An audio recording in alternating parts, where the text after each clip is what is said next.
and welcome to Retech, and today we're going to look at this machine here. It's an Atari 520 ST FM.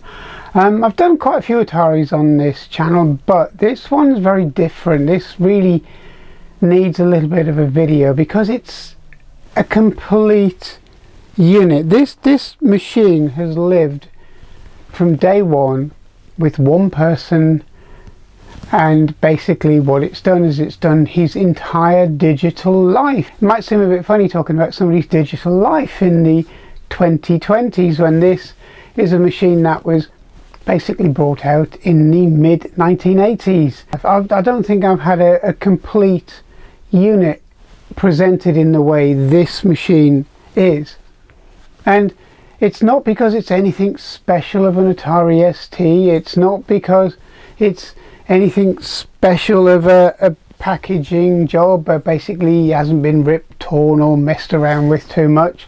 It's not because there's any special software inside, although there might be, you know, some people might consider some of the software that's inside this box a little bit special. But it's a machine I've actually had for 2 years. I've had this machine for, is it 2 years? It's probably more than 2 years, to be honest. It's probably getting on for 3 or more years.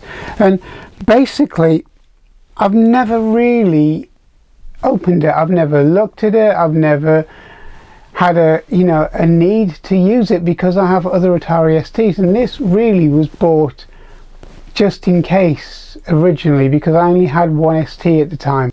But the Atari STs have been hugely reliable. I think I've had one failure, and that was a failure because I bought it as a failed unit originally. And I've had one failure out of all the Atari STs I've either restored, repaired or used over the years. And they've been such a reliable model. They kind of put the Amigas to shame, which kind of fail a lot more regularly. In fact, they fail a lot in comparison to these. Now, whether it's just the simple logic that they used on these, very few custom chips until you got to the later models, or it was the fact that it was probably more simply designed, or it might have even been better designed in the case of the way it was put down into hardware.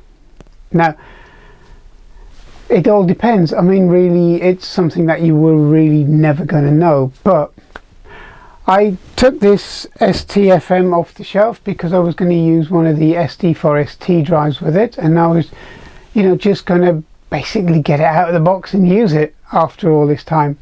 And that's when I realized that this machine is something a little bit special. I mean, special in the entire package.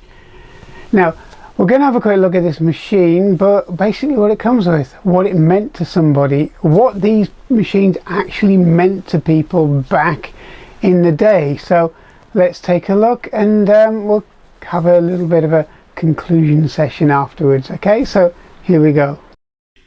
Okay, so we have the Atari 520 ST-FM here, and basically what you can see on it is the original box, the labeling for their Super Pack. The biggest selling point for this Atari was the fact that it came with a bundle of software. So basically what it comes with apparently is over £450 worth of software. Now, you can kind of take that with a bit of a pinch of salt, mainly because it was now competing with the Amiga, which again was bundled. They were doing their Batman pack and so on, so the Atari had to try and cope and compete with that. So this Atari 520 ST-FM comes with Marble Madness, Test Drive, Beyond the Ice Palace, Boogie Boy, Eddie Edwards, and a lot of other software on here. Now, if this was mine, I wouldn't actually be that worried about the software because there's not a huge amount on here that would have massively interested me at the time. Now, I know it sounds a bit odd, but people and their choice of games are rather subjective. But if you were kind of into games and this is what you wanted, and you wanted a huge bunch of games with a computer, this would have been an ideal package, but this wouldn't have been a deal breaker for me anyway if I was going out to buy this machine off the shelf. So yeah, it was a very good offer, really. I mean, you know, you're looking at the value of the machine in software when you first purchased this Atari ST, but that's not what we're kind of interested in today. So I'm just going to spin the box around, and as you can see, it's quite a plain old box on the front. Really, it's just the Atari, virtually a black and white logo with a bit of blue for the Atari logo there, and that's it. So it's not over the top. It was you know, quite nicely done, really. It wasn't gaudy, so if you saw that stuck on the shelf, you'd know it was an Atari 520 ST computer. I think so. It was quite a nice way of packaging this machine. So what we're going to do now is we're going to get this machine out of the box, and we're going to put it on the bench, and we're just going to see what it was all about. What I think made this machine so different. Well, this is something you don't actually see very often within any used Atari ST. Was this Atari ST review, beginner's guide to the Atari ST. Now, what it does is it covers everything from file handling to setting up the machine, step-by-step guide, how to use your menus, your menu bar, what it's all about, how to transfer files, viruses. Now this is something that's modern, this is a modern thing, or relatively modern, but it's not. That's what most people think. It's not a modern thing. They've been around for a long time. Expanding your ST with all the options, communications, and public domain. So you can basically, they're advocating public domain software. And basically it also says, do you know you can convert your ST into a Macintosh? So basically they're promoting the fact that it can be turned into a Mac quite easily. And then they list some of the strengths, such as music, simulations, budgeting, sports, all that kind of thing, and then you got your glossary in the back. So yeah, they kind of got it off the mark that it was a Macintosh competitor for a lot less money. Okay, so as I said, this was completely an original setup, and it comes with an Atari mouse mat, as you can see there. I'm just going to go through the box as it is. I'm not going to cherry pick anything. It's just going to come out complete the way it is. And one of the biggest things about this machine is everything's been documented. I mean, you got first word instructions here. Everything's there. It's basically been a very well looked after machine, including the discs, which are sealed. They're sealed. So what he's done, I assume, is made backup copies and then put the originals to one side. So, you know, that I think that's what he's doing here. And there's more documentation, such as his own printed quick guides, including things like touch typing tutor with the discs. So everything's neatly, nicely labelled. It was a very well looked after machine, this. And then there's another huge envelope here. And again, I'm guessing this was bought for somebody who grew up with the ST, because you have fun skill software. Quite a lot of it, really. Including the original mouse. Leaflet is there. So we've got more fun skill software there. Some more game instructions for the Atari. A black and white owner's manual. And really nice Atari ST beginner's guide here. So the person who owned this machine was very serious about this machine. Then we have Atari Explorer, hints and tips, software and hardware news, which is quite involved, really. So basically it covers an awful lot of the things that you would have wanted for your Atari ST at the time. As I said, everything's been kept really neat, so I'll put that there because that belongs to that. And then we have the usual mouse and keyboard cables, which are just here. RF lead, which now these days seems to be kind of misplaced with most things. And then we have a bunch of software. Now looking at this machine, this was his kind of digital life really, because everything's copied, duplicated. It's not copied because he's basically stealing the software, because he has the originals.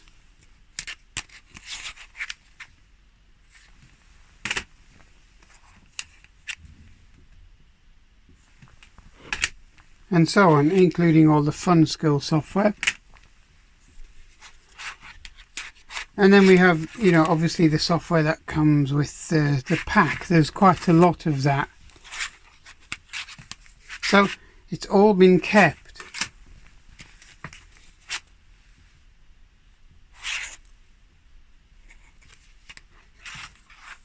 We've even got things like First Basic. So obviously it was quite a serious user.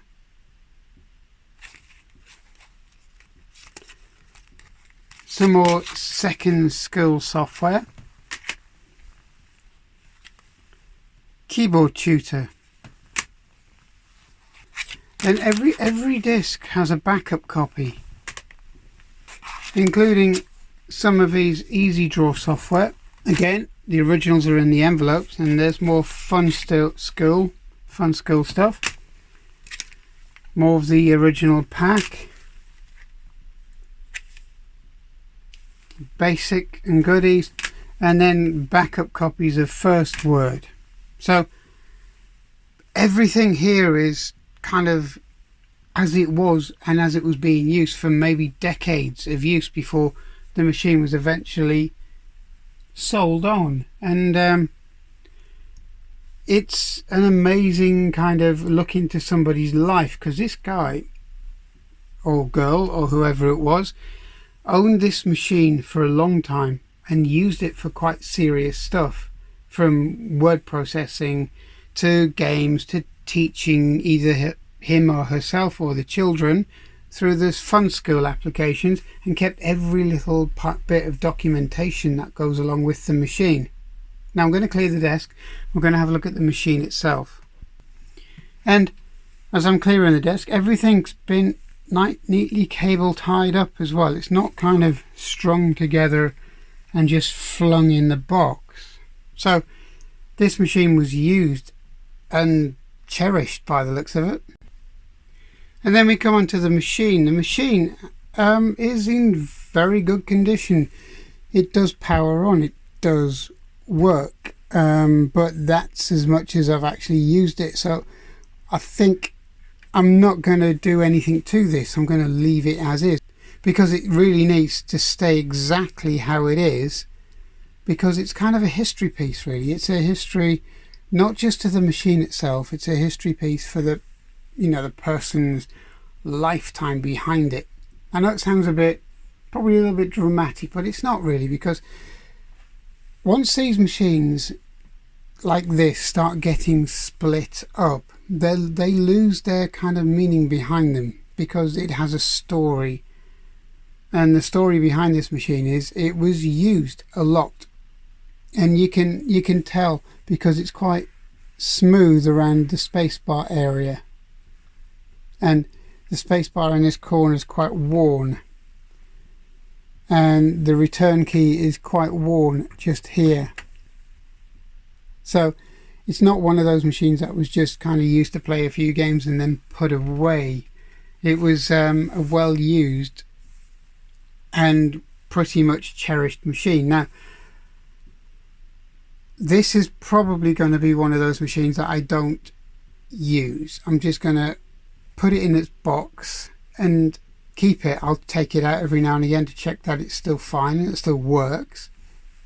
But it's kind of a little piece of history. The whole thing, when you tie it all together,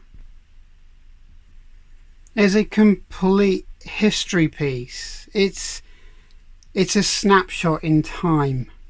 and that's why this machine is going to stay the way it is.